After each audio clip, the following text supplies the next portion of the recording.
So, mas mabuti na lang na mayroong gamot na ibinigay sa kanya, iniresita sa kanya na makainom si Krishna ng tamang gamot, no?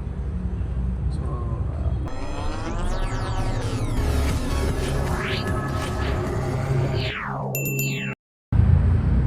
magandang araw sa inyo mga idol. God bless po sa lahat ng nanonood ngayon. Kumusta man? Saan man kayo ng panig ng mundo? Kumusta? Lalo't na po ang ating mga OFW. Kumusta kayo mga OFW dyan, ating mga nakatira na sa ibang bansa? Kumusta? At ang ating mga supporters ng Peking Koreana. At mayroong mga group chat ngayon, mga na Chris Paunatics, mga Krisnatics, mga ano pang iba dyan. Kumusta kayo?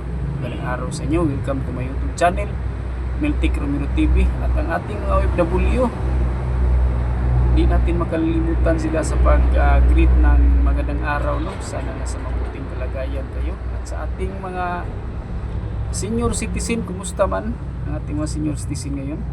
Lalot na po ang ating mga followers na mga Cebuano. Kumusta ang ating mga Cebuano at ang ating mga taga Cebu na mga subscriber, kumusta? At siyempre ang ating mga kababayan ng mga Tagalog dyan sa Luzon, Visayas at Mindanao, no? Kumusta? Ating video ngayon mga idol tungkol po kay Krishna na nagpa-check up siya, tapos niresitahan siya ng mga gamot kasi ang kanyang sakit pala ni Krishna mga idol ay hindi niya sinasabi, pero noong nakaraang vlog niya, ang kanyang sakit ay sakit sa tiyan, palagi niyang iniinda, tapos may sipon siya, may ubo, pero sa pagpa-check up niya hindi niya sinasabi ang ano sa doktor, ang sabi sa doktor kung ano talaga ang sakit niya, hindi naman niya sinasabi. Pero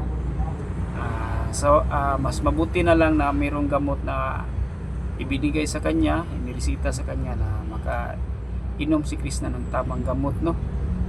So get well soon, Idol Krishna, no? Masaya kami sa yung pagpa-check up, support kami at mag-pray po kami sa inyo para gumaling ka agad, no? Para makapag-upload na ang babae. Kasi minsan lang mag-upload si Krishna mga idol kasi hinahanap-hanap natin ang kanyang mga upload. Palagi tayong nag-update sa kanyang YouTube channel, pero minsan lang talaga siya makapag-upload kasi dahil sa may lagnat siya, may sakit siya, tapos mahina pa din ang signal sa kanila, no? Walang masyadong signal. Sana po may mag-sponsor kay Krishna ng mga wifi, no? Para updated siya sa pag-upload. Kasi tayong mga fans ng Krishna, ng Peking Koreana ay palaging nag-update sa kanyang channel.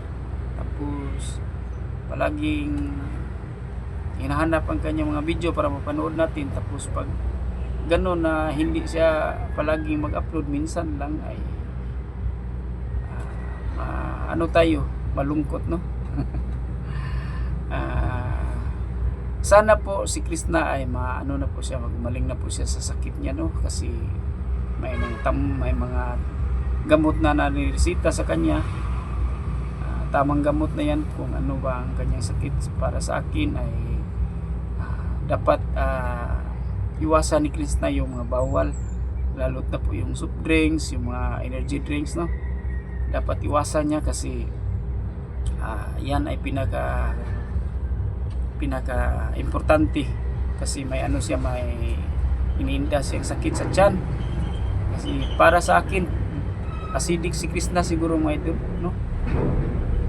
Sa tingin ko acidic si Krishna kasi malakas siyang uminom ng coke, no? Yung mga soft drinks,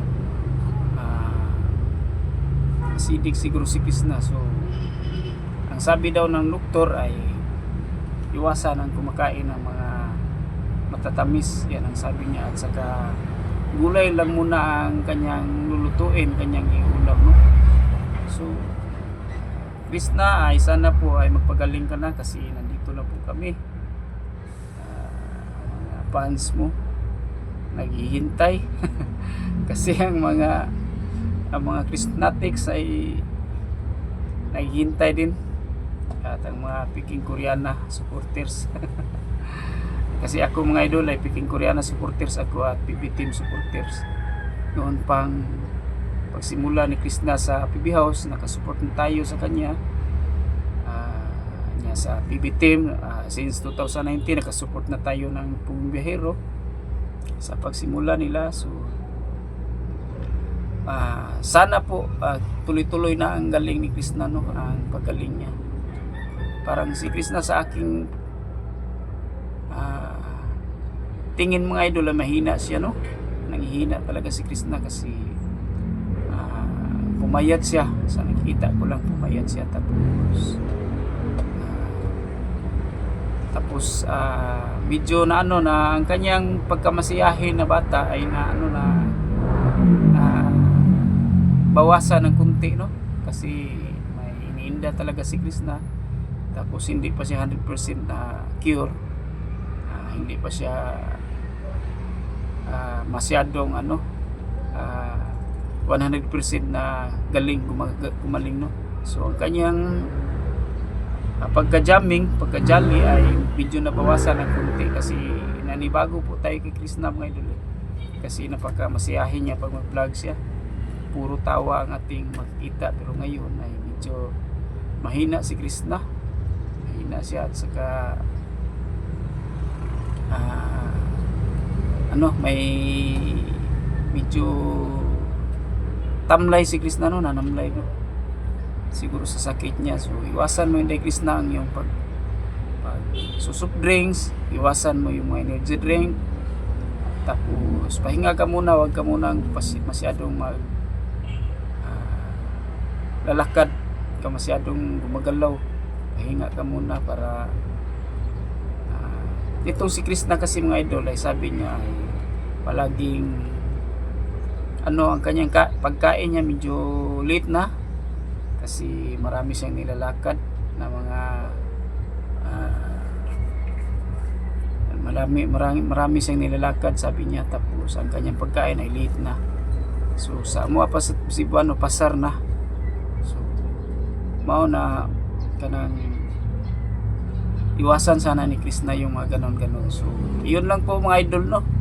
Sana mag-subscribe kayo sa aking channel mga idol. Huwag niyong kalimutang pakipindot ng ring notification bell at pakipindot na rin ang subscribe button mga idol, no, para ma-update kayo pag may mga bago upload. Maraming salamat mga idol. God bless po sa lahat.